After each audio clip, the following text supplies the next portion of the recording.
The Servian Wall was an ancient Roman defensive barrier constructed around the city of Rome in the early 4th century BC. The wall was up to 10 meters in height in places, 3.6 meters wide at its base, 11 kilometers long, and is believed to have had 16 main gates, though many of these are mentioned only from writings, with no other known remains. History. It is presumed that the wall is named after the 6th Roman king, Servius Tullius, although its outline may go back to the 6th century BC. The currently extant wall was, it is estimated, built during the early Roman Republic, possibly as a way to prevent a repeat of the sack of Rome after the Battle of the Allia by the Gauls of Brennus. Due to the ease with which the Gauls entered the city, it is conjectured that at some time previous to this, Rome had been forced by its Etruscan rulers to dismantle any significant prior defenses. Construction.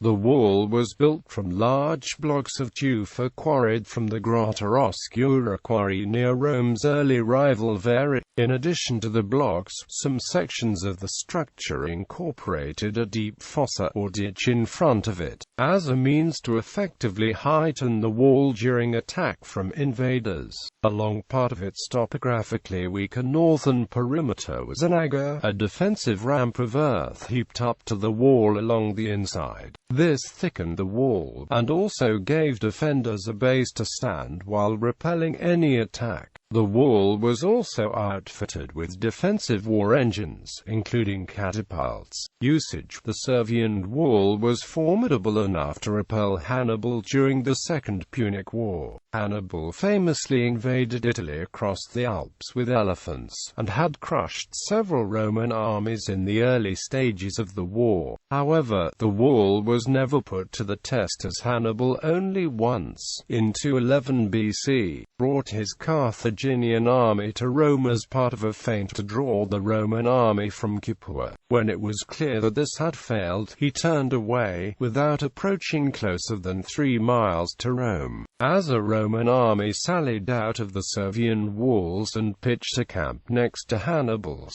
During the Roman civil wars, the Servian walls were repeatedly overrun. The wall was still maintained through the end of the Republic and in the early Empire. By this time, Rome had already begun to grow outside the original Servian Wall. The organization of Rome into regions under Augustus placed regions 2, 3, IV, Vi, 8x, and Xi within the Servian Wall, with the other sections outside of it. The wall became unnecessary as Rome became well protected by the ever-expanding military strength of the Republic and of the later Empire. As the city continued to grow and prosper, it was essentially unwalled for the first 3 centuries of the Empire. When German tribes made further incursions along the Roman frontier in the 3rd century AD, Emperor Aurelian had the larger Aurelian walls built to protect Rome.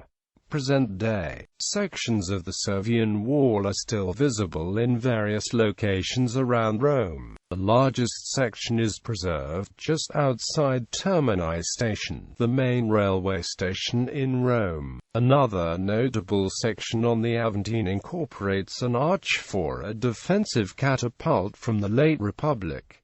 Gates along the Servian Wall. The following lists the gates that are believed to have been built clockwise from the westernmost. Porta Flumentana. This gate was where the Via Aurelia entered Rome after crossing the Tiber River. Porta Carmentalis, the western end of the Capitoline. Porta Fontinalis, led from the northern end of the Capitoline into the Campus Martius along the Via Lata. Porta Sanqualis, on the Quirinal. Porta Salutaris, on the Quirinal.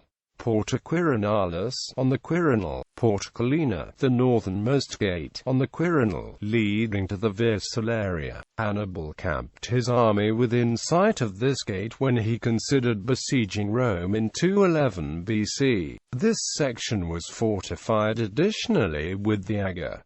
Porta Viminalis, on the Viminal. This is near the large section still visible outside Termini station. Porta Esquilina, this gate on the Esquiline is still visible, and incorporates the later arch of the Emperor Gallienus. It led to the Via Labicana, Via Praenestina and Via Tiburtina. Porta Circitulana, this led to the Via Tusculana. Porta Caeli Montana, this gate is perhaps preserved in the Arch of Dolabella and Silanus, which was the reconstruction of an existing gate in 10 AD by the consuls Dolabella and Silanus. Porta Capenna, this was the gate through which the Via Appia left Rome to southern Italy after separating from the Via Latina. Porta Naevia, this gate on the Aventine led to the Via Ardeatina. Porta Raudiscilana, headed south along the Tiber River along the Via Ostiensis. Near here, on the modern Viale Aventino, may be found a section of the wall incorporating an arch for a catapult. Porta Lavinalis, also joined up with the Via Ostiensis. Porta Trigemina, this triple gate near the Forum Boarium also led to the Via Ostiensis. Bibliography. Watson, Alaric, Aurelian and the 3rd century. Routledge. ISBN 0-415-07248-4. Corelli, Filippo. Guida Archeologica di Roma. Arnoldo Mondadori, editor, Milano.